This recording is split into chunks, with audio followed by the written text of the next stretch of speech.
Vietnam থেকে স্বাতী চক্রবর্তী তাঁর বয়ানে, গত 5 বছরের বেশি আমি ভিয়েতনামে থেকে বিভিন্ন জায়গায় ঘুরে ও বিভিন্ন মানুষের সাথে মিশে ও কথা বলার মাধ্যমে ওনার সম্বন্ধে অনেক কথা জানতে পেরেছি, যা বই পড়েও জানা সম্ভব নয়। তার কিছু নিচে লিখলাম। 1. মানুষকে ঐক্যবদ্ধ করা। উনি নিজের হাতে চাষবাস করতেন এবং তার সাথে সাথে সমাজের মানুষের বাঁচার লড়াইয়ে যুক্ত ছিলেন। উনি বলতেন, ভালো ফসল পেতে গেলে যেমন চাষের জমিকে ভালোবেসে তার গুণগুলো জেনে তার প্রয়োজন অনুযায়ী জল ও সার দিয়ে ফসল ফলাতে হয়, ঠিক তেমনি মানুষের সুখ ও দুঃখের সাথে মিশে ও তাদের ব্যক্তিগত বাঁচার লড়াইকে সমাজ তথা দেশের জনগণের মুক্তির লড়াইয়ের সাথে যুক্ত করলেই মানুষের জন্য শোষণমুক্ত সমাজ তৈরি করতে পারবে। মনে রাখতে হবে, এই লড়াইকে মানুষের কুসংস্কার, ব্যক্তিগত স্বার্থ, আত্মকেন্দ্রিক তৃপ্তির ঊর্ধ্বে গিয়ে সমাজের সর্বস্তরের মানুষের সর্বপ্রকারের শোষণ থেকে মুক্তির লড়াই পরিণত করতে হবে। এইভাবে তিনি সর্বস্তরে মানুষকে একই সূত্রে বেঁধেছিলেন। 2. নারী জাতির সম্মান ও অধিকার। কমরেড হো চি মিন শুধু ভিয়েতনাম নয়, সম্পূর্ণ ইন্দো চায়নার নেতা ছিলেন। নারী জাতির সম্মান এবং ক্ষমতায়ন এর সপক্ষে লড়াই করতেন। উনি দেশের ও সমাজকে সাম্রাজ্যবাদী শক্তির হাত থেকে মুক্তির জন্যে নারী বাহিনী তৈরি করেছিলেন। মহিলারা পুরুষদের সাথে কাঁধে কাঁধ মিলিয়ে যুদ্ধ করেছেন এবং বর্তমানে দেশের সামাজিক ও অর্থনৈতিক সমাজতান্ত্রিক উন্নয়নের জন্য একসাথে সংগ্রাম করেছেন।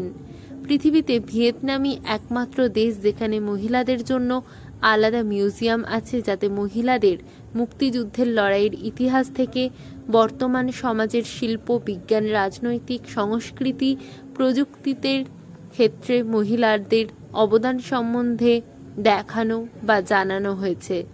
3. ভবিষ্যৎ প্রজন্মের সুরক্ষা এবং বিজ্ঞানভিত্তিক সামাজিক চেতনা। এই সম্বন্ধে কমরেড হো চি মিনের চিন্তাধারা খুবই পরিষ্কার। রাজনৈতিক ও সামাজিক নেতৃত্বের দায়িত্ব হল এক সচ্ছল সামাজিক জীবনযাপনের উদাহরণ দিয়ে নতুন প্রজন্মকে উৎসাহ দেওয়া এবং তাদের সমাজের মূল স্রোতে এনে সমাজ তথা দেশ গঠনের কাজে অংশগ্রহণে নিয়ে আসা। যুব সমাজকে প্রযুক্তি ও বিজ্ঞানভিত্তিক শিক্ষার প্রয়োগ এবং আত্মনির্ভরতার উপর জোর দেওয়া, যা কোনো দেশ গঠনের প্রাথমিক ভিত্তি। কমিউনিস্টদের প্রথম কাজই হল বিজ্ঞান ভিত্তিক দৃষ্টিভঙ্গি, কারণ বিজ্ঞানই একমাত্র হাতিয়ার যা প্রতিটি সমস্যার সঠিক বিশ্লেষণ করে উত্তর দিতে পারে, তা সে অর্থনৈতিক, রাজনৈতিক, চিকিৎসা, প্রযুক্তিগত হোক না কেন। 4. সংস্কৃতি ও স্পোর্টস। কমরেড হো চি মিন তার লেখা এবং বক্তব্যের মাধ্যমে বারবার গ্রামীণ সাংস্কৃতিক অনুষ্ঠান এবং খেলাধুলোর উপর জোর দিতে বলে গেছেন। এইসব প্রতিযোগিতা ও অনুষ্ঠানের মাধ্যমে সমগ্র মানুষের মধ্যে এক স্থায়ী সম্প্রীতির বন্ধন তৈরি করে এবং সাথে সাথে গঠনমূলক সহযোগিতার ভিত্তি তৈরি করতে সাহায্য করে। আজও ভিয়েতনাম সেই ধারা বহন করে চলেছে। 5. সাধারণ মানুষের দায়িত্ববোধ। নতুন সমাজের প্রত্যেক মানুষের দায়িত্ব হবে অন্য মানুষকে বাঁচিয়ে রাখার প্রচেষ্টা, অর্থাৎ প্রত্যেকের দায়িত্ব হবে প্রতিবেশীর বিপদে তার পাশে দাঁড়ানো। এইভাবে সমাজ তথা দেশের একতা এবং মানুষের মধ্যে ঐক্যবদ্ধ অটুট বন্ধন হয়।